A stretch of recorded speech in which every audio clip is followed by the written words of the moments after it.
Hello दोस्तों। Nephritic syndrome यानी kidney के ग्लोमेरुलस रीजन में सूजन की बीमारी, जिसमें व्यक्ति को यूरिन में ब्लड कई बार आता है, कई बार यूरिन में प्रोटीन आता है, ब्लड प्रेशर बढ़ जाता है, किडनी फंक्शन कॉम्प्रोमाइज हो जाती है, सडन किडनी फेलियर में जा सकता है। ये एक इम्पॉर्टेंट बीमारी है। आज हम इसके बारे में बात करेंगे। इसके क्या कारण होते हैं, क्या इसकी पैथोफिजियोलॉजी है, इसके लक्षण क्या है, इसका ट्रीटमेंट क्या है और लॉन्ग टर्म इसमें हम क्या एक्सपेक्ट कर सकते हैं, इन सारी चीज़ों पर आज बात करेंगे। ये किडनी की बीमारियों में से काफ़ी कॉमन बीमारी है, इसलिए इसके बारे में जानना और समझना अति आवश्यक है। आज इसके बारे में डिटेल में बात करेंगे। टॉपिक पर जाने से पहले जो लोग हमारे चैनल पर नए हैं उन्हें रिक्वेस्ट करूँगा कि चैनल को सब्सक्राइब करें, वीडियोज़ को लाइक करें, शेयर करें, फॉलो करें, कमेंट करें, पूरा दें।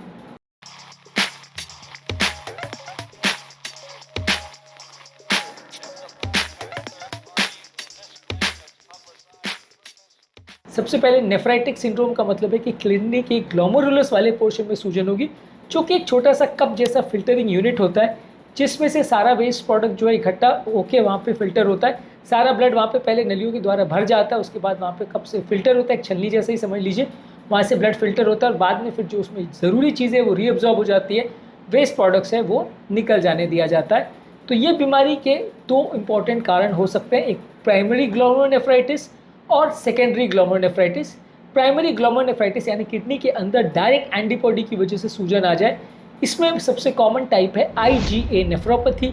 इसके अलावा पोस्ट इन्फेक्शियस ग्लोमेरुलोनेफ्राइटिस यानी शरीर में कोई भी इन्फेक्शन के खिलाफ जब एंटीबॉडी बनते हैं तो उसकी कारण से किडनी में डैमेज हो सकता है। ज़्यादातर स्ट्रेप्टोकोकल इन्फेक्शन में काफ़ी कॉमनली होता है।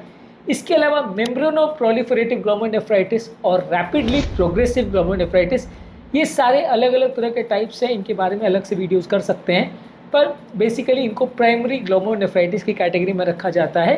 ये चारों ही तरह की बीमारियों में फीचर ज़्यादातर वही होंगे, यूरिन में ब्लड आना, प्रोटीन आना, किडनी का डैमेज होना और कई बार किडनी फेलियर में जाना। इसके अलावा कुछ शारीरिक बीमारियां यानी सेकेंडरी कॉजेज भी ऐसे हो सकते हैं जिसमें बीमारी पूरे शरीर में होती है लेकिन डैमेज किडनी भी होती है, जैसे लूपस नेफ्राइटिस, जिसमें सिस्टमिक लूपस एरिथमेटोसिस वाली बीमारी होती है, यानी कि ये पेशेंट में पूरे शरीर के अलग अलग सेल्स के खिलाफ एंटीबॉडी बनते हैं और इसमें इस प्रोसेस के दौरान अलग अलग ऑर्गन्स डैमेज होते हैं, खासकर किडनी। इसके अलावा एक होता है वैस्कुलाइटिस, जिसमें शरीर के अलग अलग नलियों में एंटीबॉडीज़ बनते हैं। इसका एक कॉमन टाइप है ग्रैनुलोमैटस पॉलीएंजाइटिस, ये भी किडनी के नलियों में सूजन की बीमारी है। इसके अलावा कुछ इन्फेक्शन की वजह से भी ऐसा हो सकता है, जैसे कि बैक्टीरियल एंडोकार्डाइटिस, जो कि हार्ट के अंदर की सतह में होने वाले इन्फेक्शन और कीटाणु की वजह से होता है और इसका इफेक्ट किडनी पर भी देखा जा सकता है। तो ये शारीरिक ऐसी बीमारियाँ हैं जिसमें कारण बीमारी किडनी के अंदर नहीं होती, पूरे शरीर में कहीं और होती है और उसकी वजह से किडनी पर भी असर होता है। एंटीबॉडी यानी कुछ ऐसे सेल्स होते हैं या कुछ ऐसे तत्व होते हैं जो नॉर्मली तो कीटाणु को मारने के काम आते हैं, लेकिन जब ये बॉडी में ज़्यादा बनने लगते हैं, ज़रूरत से ज़्यादा, तो बॉडी के खुद को सेल्स को डैमेज करने लगते हैं। इसको ऑटो इम्यून फिनोमेना बोलते हैं। ये जो सेल्स हैं ये आपके लिए खुद ही नुकसानदायक हो जाते हैं जब ये ज़्यादा मात्रा में होते हैं, और ग्लोमेरुलोनेफ्राइटिस में लगभग वैसा ही होता है। ये एंटीबॉडीज अपने ही किडनी को डैमेज करने लगते हैं, बने किसी और कारण की वजह से होते हैं लेकिन अत्यधिक होने की वजह से किडनी को ही डैमेज करने लगते हैं। इसके अलावा अब बात करेंगे इसकी पैथोफिजियोलॉजी के बारे में। बेसिकली इसमें जो एंटीबॉडीज़ बनते हैं वो एक इन्फ्लेमेटरी रिस्पॉन्स ट्रिगर करते हैं, जिसकी वजह से किडनी का जो ये छलनी है वो डैमेज हो जाती है, जिसकी वजह से ज़्यादा ब्लड और प्रोटीन निकलने लगता है, छनने लगता है। और जब बहुत सारे ग्लोमेरुलस एक साथ खराब हो जाते हैं तो ओवरऑल किडनी का जो फिल्ट्रेशन रेट है वो कॉम्प्रोमाइज़ हो जाता है, जिससे अक्यूट किडनी डैमेज या इंजरी हो जाती है। और ये जब बहुत ज़्यादा हो जाती है तो आदमी किडनी फेलियर में भी जा सकता है। अब बात करेंगे इसके लक्षण क्या हैं। ज़्यादातर लोगों को यूरिन में ब्लड आना यानी पिंक या रेड कलर का यूरिन आना, या यूरिन में फ्रैंकली आपको ब्लड ही दिखेगा, वैसा भी हो सकता है, कितनी मात्रा में ब्लड आता है उस पर डिपेंड करेगा। इसके अलावा कुछ लोग को प्रोटीन यूरिया होता है, जिसमें यूरिन में प्रोटीन छनने लगता है, कभी कभार ये थोड़ा होता है, कई बार ज़्यादा होता है। प्रोटीन यूरिया क्या होता है, इसके कारण क्या होता है, इस पर हमने ऑलरेडी सेपरेट वीडियोज़ किए हैं। इसके अलावा लोगों का ब्लड प्रेशर बढ़ जाता है जब किडनी फेलियर में जाती है, तो ऑर्डिनरी लोगों का ब्लड प्रेशर मैकेनिज्म जो है वो गड़बड़ा जाता है, जिससे लोगों का हाई ब्लड प्रेशर हो जाता है। इसके अलावा कुछ लोग को शरीर में सूजन आ जाती है, ये शरीर में प्रोटीन की कमी की वजह से ज़्यादातर लोगों को शरीर में सूजन आती है। हालांकि नेफ्रोटिक सिंड्रोम के कंपैरिजन में यहाँ प्रोटीन यूरिया उतना ज़्यादा नहीं होता। नेफ्रोटिक सिंड्रोम पर हमने अलग वीडियो किया है। नेफ्रोटिक सिंड्रोम में किडनी के ये फिल्ट्रेशन जो पैरामीटर्स है वो ज़्यादा डैमेज हो जाते हैं, ज़्यादा प्रोटीन क्षमता है, इसकी वजह से शरीर में प्रोटीन की कमी से ज़्यादा सूजन आती है।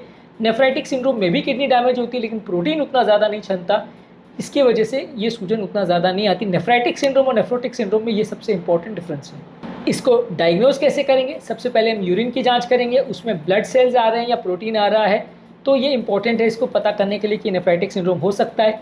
इसके अलावा आप ब्लड टेस्ट में किडनी के पैरामीटर्स देख सकते हैं, यूरिया, नाइट्रोजन और किडनी के अलावा बॉडी में इन्फ्लेमेटरी पैरामीटर्स देख सकते हैं, जो कि किसी और बीमारी या एंटीबॉडीज़ की तरफ पॉइंट करेंगे। एंटीबॉडीज़ के लिए भी अलग अलग तरह के टेस्ट आते हैं, जैसे सिस्टमिक लूपस एरिथेमेटोसिस में ANA एंटीबॉडीज़, रूमेटॉइड आर्थराइटिस में RA फैक्टर, ये सब अलग अलग तरह के एंटीबॉडीज़ होते हैं जो कि बॉडी में मिल सकते हैं। इनके आप अलग अलग तरह के टेस्ट कर सकते हैं। इसके अलावा आप किडनी का टुकड़ा या बायोप्सी निकाल के उसकी जांच भी कर सकते हैं। उसमें अगर आपको सूजन मिलती है तो कंफर्म हो जाएगा कि ग्लोमेरुलोनेफ्राइटिस व्यक्ति को हुआ है। अब बात करेंगे इसके ट्रीटमेंट पर।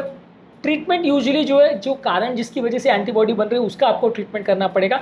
मेन परेशान करने वाली चीज़ है ये एंटीबॉडी है, और ये एंटीबॉडी आपके शरीर में सूजन करती है जिसकी वजह से अलग अलग सिस्टम डैमेज होते हैं। तो ये एंटीबॉडीज़ को हटाने के लिए आप स्टेरॉइड, साइक्लोफॉस्फेमाइड या इम्यूनिटी को कम करने वाली चीज़ें देते हैं। अगर कोई कीटाणु की वजह से एंटीबॉडी बन रही है तो कीटाणु को मारने वाली दवाई देते हैं। इसके अलावा आप ब्लड प्रेशर को कंट्रोल करते हैं, क्योंकि इस तरह के पेशेंट में ब्लड प्रेशर बहुत ज़्यादा बढ़ जाता है। कुछ दवाइयाँ जैसे ACE इनहिबिटर्स और ARBs, ACE इनहिबिटर्स में रामिप्रिल, एनार्प्रिल, कैप्टोप्रिल, पेंडोप्रिल, ये सारी दवाइयाँ आती है। ARBs में टेल्मिसार्टन, लोसार्टन, वैल्सार्टन, कैंडिसार्टन, एज़ल्सार्टन, ओल्मिसार्टन, ये सारी दवाइयाँ आती है। ये ज़्यादातर प्रेफर करते हैं क्योंकि ये ब्लड प्रेशर भी कम करती हैं, साथ में किडनी में प्रोटीन छनने के पैरामीटर्स को भी कम करते हैं। इसमें टेल्मिसार्टन के साथ सबसे ज़्यादा डेटा है, ACE इनहिबिटर्स के साथ काफ़ी डेटा है कि ये किडनी को ज़्यादा प्रोटेक्ट करती है। बाकी सार्टन्स के साथ उतना डेटा अवेलेबल या स्टडीज़ उतनी नहीं है। इसके अलावा सपोर्टिव केयर में हम पेशेंट का ओवरऑल फ्लूइड बैलेंस देखते हैं, उसका इलेक्ट्रोलाइट्स कैसे चल रहे हैं, बॉडी में इन्फेक्शन वगैरह तो नहीं है, उसके खाने पीने का ध्यान रखते हैं, उसके सोडियम कितना इंटेक ले रहा है, कितना प्रोटीन इंटेक ले रहा है, ये सारी चीज़ों का हम ध्यान रखते हैं। तो इसके माध्यम से हम बीमारी को बिगड़ने नहीं देते हैं। ज़्यादातर इस तरह के पेशेंट में लॉन्ग टर्म जो व्यक्ति का प्रोग्नोसिस है वो इस बात पर डिपेंड करता है कि कितना किडनी डैमेज हुआ है।